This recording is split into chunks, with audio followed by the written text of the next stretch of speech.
நீங்க என்ன கேங்ஸ்டரா நீங்க?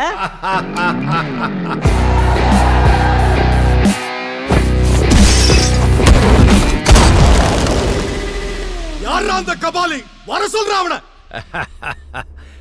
தமிழ் படங்களை எங்க மரல் வச்சுக்கிட்டு மியூசியம் முறுக்கிக்கிட்டு லுங்கி கட்டிக்கிட்டு நம்பியாரு ஏ கபாலி அப்படின்னு சொன்ன உடனே குனிஞ்சி சொல்லுங்க எஜுமா அப்படி வந்து நிப்பானே அந்த மாதிரி கபாலி நினைச்சியாடா? கபாலிடா.